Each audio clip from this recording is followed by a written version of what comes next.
വിഴിഞ്ഞം അപകടം ആവർത്തിക്കാതിരിക്കാൻ പ്രത്യേക മാർഗരേഖ തയ്യാറാക്കി ജില്ലാ ഭരണകൂടം ഉടൻ സർക്കാരിന് കൈമാറും. കളക്ടറുടെ അധ്യക്ഷതയിൽ ചേർന്ന സർവകക്ഷി യോഗത്തിലാണ് തീരുമാനം. മരിച്ച അനന്തുവിന്റെ കുടുംബത്തിനുള്ള നഷ്ടപരിഹാര തുക സംബന്ധിച്ചും സർക്കാരും അദാനി ഗ്രൂപ്പും തീരുമാനമെടുക്കുമെന്നും ജില്ലാ കളക്ടർ.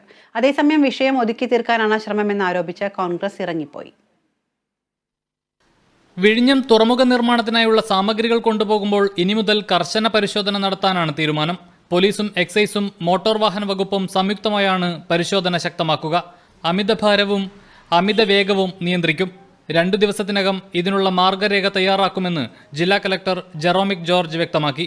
ഈ ഓവർലോഡിംഗ് ഉണ്ടാകുന്ന ഒരു പ്രധാനപ്പെട്ട വിഷയം. അപ്പോൾ ബോഡിയിനുള്ളിൽ നിലനിർത്താനും നിലവിലുള്ള നിയമപ്രകാരമുള്ള രീതിയിലുള്ള ടണ്ണേജ് മാത്രമേ കൊണ്ടുവരാൻ പറ്റുന്ന രീതിയിൽ അത് അവിടെ കൊണ്ടുവന്ന് ലോഡ് കയറ്റുന്ന സ്ഥലത്തിലും ഇവിടെ ഇറക്കുന്ന സ്ഥലത്തിലും പരിശോധന നടത്താൻ അത് ഉറപ്പ് വരുത്താനും ആണ് ഇപ്പം നിലവിലുള്ള ഈ എൻഫോഴ്സ്മെൻറ്റ് സംബന്ധമായ കാര്യങ്ങളും റെഗുലേറ്ററി സംബന്ധമായ കാര്യങ്ങൾ തീരുമാനമെടുത്തത്.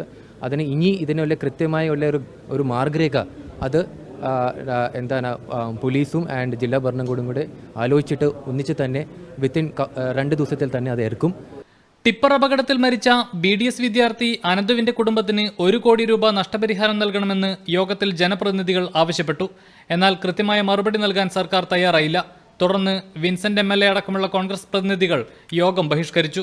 ഉന്നത ഇടപെടലുകളാണ് പലപ്പോഴും ഈ കാര്യങ്ങളിൽ താഴേക്കിടയിലുള്ള ഉദ്യോഗസ്ഥന്മാരൊക്കെ നടപടി സ്വീകരിക്കുന്നതിൽ വിഘാതമുണ്ടാക്കുന്നത് ഉന്നത ഇടപെടലുകളാണ് എന്ന് പലരും. ഞാൻ അതിനുള്ള ഒരു ഉദാഹരണം മാത്രമാണ് പറഞ്ഞത്.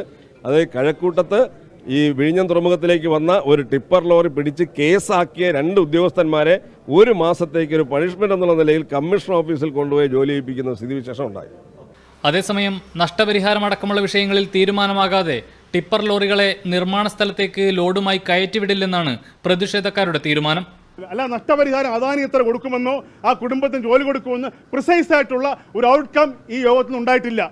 തീരുമാനം വരുന്നത് വരെ ഈ ലോറിയുമായി അദാനി പോർട്ടിൽ കൊണ്ടുപോയി ഞങ്ങൾ ഇന്ത്യൻ നാഷണൽ കോൺഗ്രസ് സംഭവിക്കത്തില്ല തീരുമാനിച്ചിട്ടുണ്ട്. Kerala vision news, Thiruvananthapuram.